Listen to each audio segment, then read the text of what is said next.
Essentialism. Chapter 1. What is essentialism? Most of us struggle to balance our friends, families, jobs, hobbies, and everything else we have going on.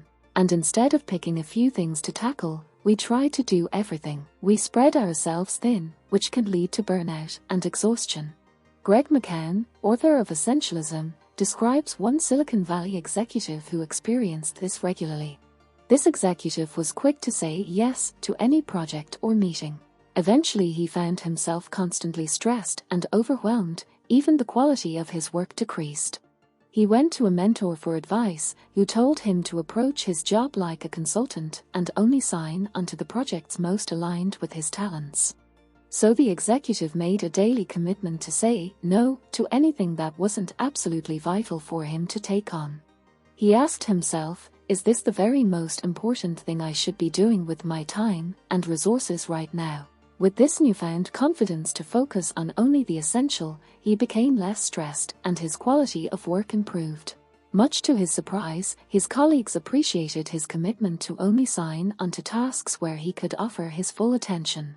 This executive's behavior is an example of what Mckeown refers to as essentialism, the disciplined pursuit of less.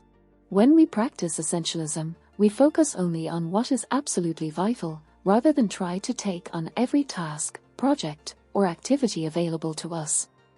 Mckeown compares essentialism to its more popular opposite, non-essentialism, the undisciplined pursuit of more. Most people are non-essentialists, meaning they take on everything all the time. This leaves them constantly busy, but not productive. Essentialists, by contrast, discern the tasks that are most important. Their goal is to take on the right thing at the right time. Understanding the difference between an essential and a non-essential way of life can help us prioritize the things we're best at and find most fulfilling. How can you start living more essentially? Mckeown compares the path to becoming an essentialist to cleaning out your overstuffed closet. Your first step is to explore and evaluate. You might pick up an article of clothing and ask, do I love this? In your professional life, the question would translate to, will this activity or effort make the highest possible contribution toward my goal? Or does this align with my talents? The second step is to eliminate.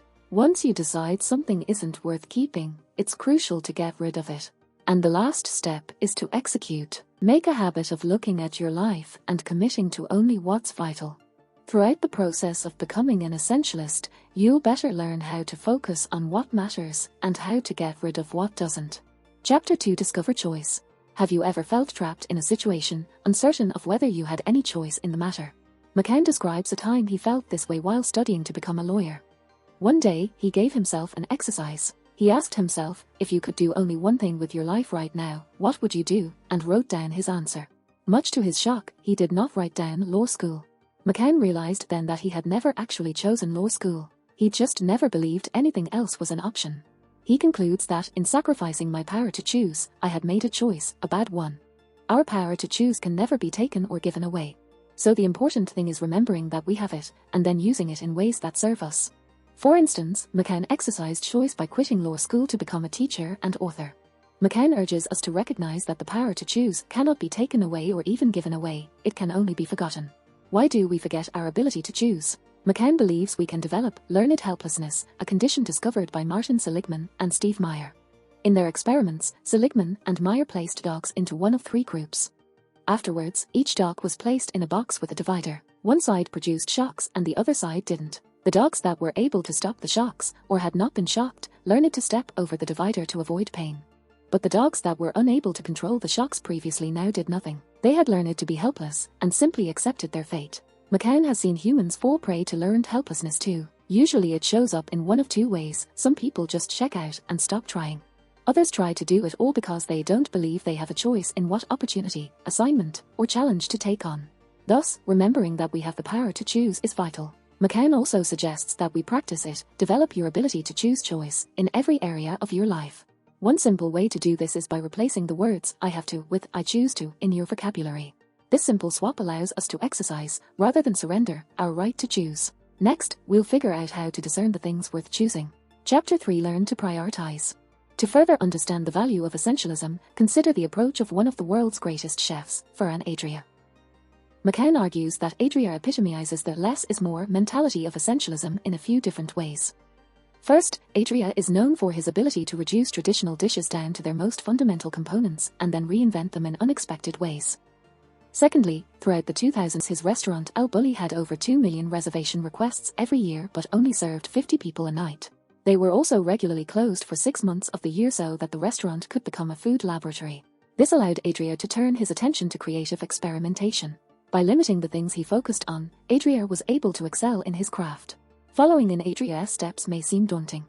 After all, most of us are rewarded for putting our effort into doing everything all the time. But we don't always need to take on everything to achieve the results we want. Quality control expert Joseph Mosers-Turan called this idea the law of the vital few. He observed that you could massively improve the quality of a product by resolving a tiny fraction of the problems. He tested this notion among Japanese manufacturers, who at the time were known for producing low-quality products. We can apply this logic to our own lives by focusing our energy on changing only a few vital things. For example, let's say you're not happy with your daily routine. If you try to improve every aspect of your life, you'll drain your energy quickly and accomplish little. Instead, try to pinpoint the biggest obstacle that's inhibiting your happiness. Perhaps it's an ongoing work project that doesn't align with your interests. By putting your energy into reassigning this one project or shifting your role within it, you can massively improve your life. You should also make sure this obstacle doesn't get replaced with another.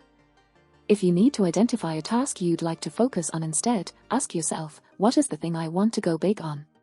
You might realize you'd like to dedicate that free time to going deeper on your client relations, for example. At its core, essentialism requires us to consider what really matters to us and then dedicate all our energy towards those few things. Chapter 4: Become more unavailable. Now that you've begun to understand the difference between essentialism and non-essentialism, how can you practice it? Mckeown argues that in order to be an essentialist we need to carve out time to think, otherwise we'll let ourselves be distracted by unimportant goals. One way to create space to think is to embrace being unavailable. As an example, consider a technique used by a marketing company CEO. Once a month, he gets all 50 of his employees into a room for an entire day, no cell phones or emails allowed. Even clients know not to call. By making themselves unavailable for a full day, the entire company can come up with new ideas and check in with each other. The founder also uses this day as a litmus test. If his people are too busy to think, they're too busy. If employees are panicked about taking a day off to brainstorm, they're likely focusing on non-essential things. Or it could mean more people need to be hired to lessen their workload. By prioritizing time to think, this team is better able to focus on vital issues and long-term goals. Mckeown has experienced the benefits of being unavailable firsthand. While writing this book, he blocked off 8 hours, 5 days a week in his schedule. During this time, he didn't respond to emails, take calls, have any appointments, or do anything but focus on the book. Although he didn't always succeed in focusing for 8 hours, setting up the practice helped him enormously. By creating space to explore, think, and write, I not only got my book done faster but gained control over how I spent the rest of my time, he says.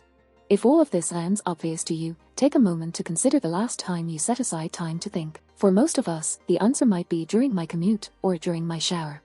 If instead we schedule dedicated time to focus on our most vital tasks and goals, we're more likely to accomplish them. In fact, as a final example, consider what LinkedIn CEO Jeff Weiner does. Every weekday he blocks off 2 hours a day just to focus, no interruptions allowed. During this time, he thinks about long-term goals, what the company might look like in 5 years or what product improvements can be made. This time also allows him to recharge himself and shift between problem-solving mode and the coaching mode expected of him as a leader.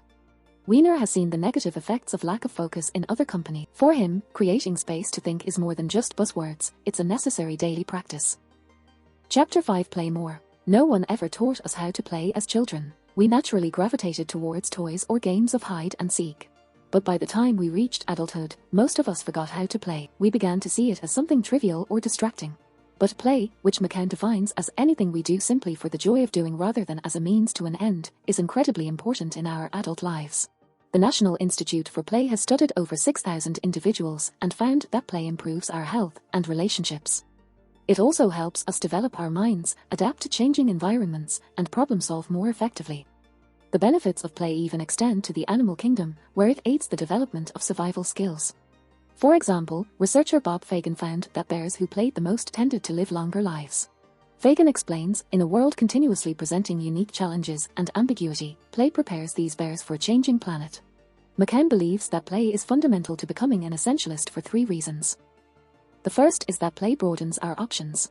When we play, we can see more possibilities, and this gives us a chance to challenge old ideas. Secondly, play enhances creativity by mitigating the effects of stress. Stress can inhibit productivity and even shut down the parts of our brain that engage in creativity. According to Mckeown, play stimulates the parts of the brain involved in both careful, logical reasoning and carefree, unbound exploration. This means play also benefits our executive functions, which include planning, prioritizing, decision-making, and analyzing. So how can you introduce play into your daily life? Consider what excited you as a child and brainstorm ways to add it back into your life again. Something as simple as silly decor in your office can help promote playfulness in your environment. One woman Mckeown met kept a framed poster of a children's book. You can also consider incorporating games into your trainings or keep a bobblehead on your desk. Small changes like these can lead to surprising improvements in how you engage with your day-to-day life. Chapter 6: Edit out the unnecessary. So far, you've learned about choice, the value of setting aside time to think about what matters, and how to incorporate more play into your life. You've likely started to consider what things you find essential to your life, and what non-essential items you might let go of. If you think back to our original metaphor of an overstuffed closet, you're likely at the point where you have two piles: keep, and probably get rid of. The last component to becoming an essentialist is letting yourself focus on the essential by getting rid of what is not. But even once you've spotted some things to get rid of, letting go can be difficult. You've probably felt it when giving away something you own. To make this process easier, remember that letting go of non-essential things frees us up to pursue new and meaningful goals. That is, when we say no to something, we open ourselves up to saying yes to something else. Letting things go can also bring what's truly important into sharper focus. For instance, consider a job that requires constantly removing the unnecessary: editing. Every film that has won the Oscar for Best Picture since 1981 has also been nominated for Best Editing. Why is this the case?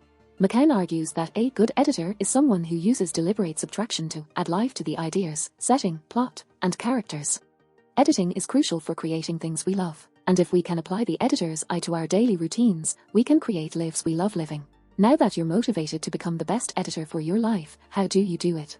First, Mckeown recommends we accept that some things, even if they are good, are not good enough to stay. If you're not sure you're ready to say no to something, ask yourself, if I didn't have this opportunity, what would I be willing to do to acquire it? You'll probably realize that the things you're trying to hold onto aren't really valuable to you anymore. Next, whenever you can, combine multiple activities into a single event. For instance, you might replace giving one-on-one updates with one all-staff meeting. As you edit, Mckeown says, always be willing to correct. This means having a clear sense of your overall purpose and pivoting as needed to accomplish your goal. Lastly, know when to stop editing and step away. For example, don't always be the first person to respond to an email chain or attend a meeting. Mckeown urges us to make editing a natural cadence in our lives. By continuously approaching each day like a great movie script, we can become true essentialists.